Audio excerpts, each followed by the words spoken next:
অসম চৰকাৰৰ শিক্ষা বিভাগে মৰিগাঁও জিলাৰ দুগৰাকীকৈ শিক্ষকক বাংলাদেশী বুলি ঘোষিত হোৱাৰ পিছত তেওঁলোকক চাকৰিৰ পৰা বৰ্খাস্ত কৰাৰ খবৰে চাঞ্চল্যৰ সৃষ্টি কৰিছে। আৰু এই মুহূৰ্তত আমি উপস্থিত আছো তাৰে এগৰাকী শিক্ষক, সেই দুগৰাকী শিক্ষকৰ এগৰাকী খাইৰুল ইছলাম মৰিগাঁৱৰ খন্দাপুখুৰী প্ৰাথমিক বিদ্যালয়ত কৰ্মৰত।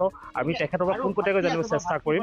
হয় দাদা, আপোনাৰ বিৰুদ্ধে এখেত হৈছে খাইৰুল ইছলাম, যিগৰাকী ব্যক্তিক লৈ আচলতে যথেষ্ট চৰ্চা হৈছে আৰু তেখেতক শিক্ষা বিভাগে বৰ্খাস্ত কৰিছে।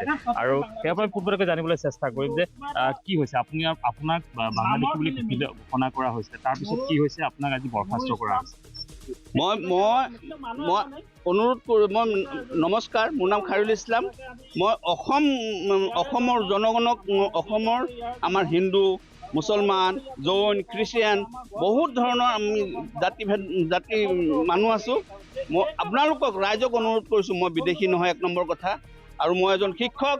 1996 চনত মই চাকৰি পাইছোঁ। সেইমতে তাৰ পৰা মই এতিয়ালৈকে মই আছোঁ, মই জীৱিত। মোৰ মা মিনুজা বেগম, মোৰ মা 2024 চনৰ জানুৱাৰী 3 তাৰিখে এক্সপায়াৰ হৈছে, অৰ্থাৎ মৃত্যু হৈছে। মোৰ মাৰ নামতহে পুলিচ ইনভেষ্টিগেশ্যন আছে, নটিচ আছে, মোৰ নামত নাই, মোৰ ভাইটিৰ নামত নাই, মোৰ ভণ্টিৰ নামত নাই। মই অনুৰোধ কৰিছোঁ মোৰ নামত ৰেফাৰেঞ্চ কৰক, মোৰ নামত এটা ৰেফাৰেঞ্চ কৰক, যাতে মোৰ নামত নটিচ আহে, মই হেৰি কৰিব পাৰোঁ। গোটেই বিষয়টো আপুনি অকণমান স্পষ্ট কৰিব যে 2015 চনত আপোনাক FT কোৰ্টে, মৰিগাঁৱৰ FT কোৰ্টে ডিক্লেয়াৰ্ড ফৰেনাৰ ঘোষণা কৰিছিলে। সেইটো কেতিয়া হৈছিলে? গোচৰটো কি ধৰণে হৈছিলে? আপোনাৰ বিৰুদ্ধে আছিল নে আপোনাৰ মাতৃৰ বিৰুদ্ধে? সেইখন নোটিছত ভালকৈ বুজিব, সেইখন নোটিছত মোৰ নাম, মোৰ মাৰ নাম, মোৰ বাবাৰ নাম, মোৰ বাবাৰ মৃত্যু হৈছে, তাৰপিছত মোৰ নাম, মোৰ ভাইটিৰ নাম, এনেকৈ আছে আৰু আমি 5 জনৰ নাম আছে। কিন্তু 2019 চনত এনেকুৱা এটা হেৰি হৈছিল, হুকুম বা অৰ্ডাৰ হৈছিলে গুৱাহাটী হাইকোৰ্টত, যাতে 5 জন হওক 6 জন হওক, মাত্ৰ এজনৰ নামহে থাকে। সেইমতে মোৰ নাম ৰেফাৰেঞ্চত নাই এতিয়ালৈকে, বৰ্তমানলৈকে। মই অনুৰোধ কৰিছোঁ, মোক সুবিধা এটা দিব লাগিব, যাতে মোৰ নাম পুলিচ ৰেফাৰেঞ্চত আহে, মোৰ নামত আহক, খাইৰুল ইছলাম মোৰ নামত আহক, মই আইন কৰিম।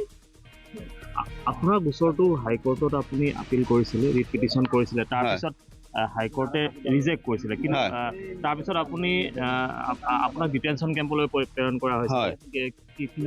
কিমান দিন থাকিব লগা হৈছে? মই ডিটেনশ্যন কেম্পত যেতিয়া মোৰ ছেম ৰিজাল্ট দিছে, মৰিগাঁও ট্ৰিবুনেলৰ যিটো ছেম, মই হাইকোৰ্টত আপিল কৰোঁতে মোক ছেম ৰিজাল্ট দিছে। মোক 2 বছৰ মই এৰেষ্ট হ'লোঁ, মই নিজেই চাৰেণ্ডাৰ হ'লোঁ। মই ডিটেনশ্যন কেম্পত 2 বছৰ আছোঁ। তাৰপিছত আহি মই সুপ্ৰিম কোৰ্টৰ অৰ্ডাৰ মতে, হুকুম মতে মই বেলত আছোঁ, আৰু মই চলি আছে নেকি সুপ্ৰিম কোৰ্টত? মোৰ কেছটো সুপ্ৰিম কোৰ্টত চলি আছে বৰ্তমান। 2024 ডিচেম্বৰৰ 20 তাৰিখেও মোৰ হিয়াৰিং হৈ গৈছে, অৰ্থাৎ হয়, যোৱা 20 তাৰিখে। তাৰপিছত মই ধৰিব পৰা নাই, এনে মই 75% মই পাই আছোঁ। সিদিনাখন মানে হৈছে, এই কি কয় জানো, আপুনি এটা কথা স্পষ্ট কৰিবনে যে 2020 চনত আপুনি যেতিয়া ফৰেনাৰ যিটো ডিটেনশ্যন কেম্পৰ পৰা ওলাই আহিলে, ওলাই অহাৰ পিছত এই 2024 ধৰি লওক এই ডিছমিছ হোৱা নটিছখনলৈকে আপুনি কৰ্মৰত হৈ আছিল নে বিদ্যালয়খনত?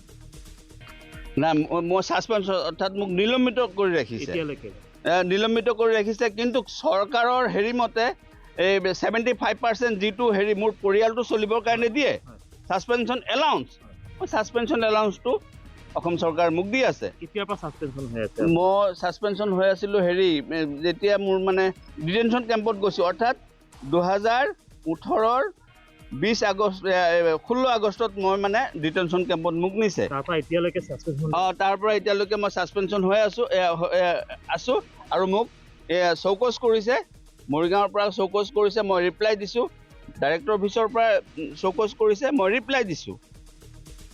এতিয়ালৈকে মই মানে সিদিনাখন মানে মোক এটা হেৰি কৰিছে যে মই BO অফিচত যাব লাগে। BO অফিচত গৈছোঁ। আপোনাক ধন্যবাদ জনাইছোঁ।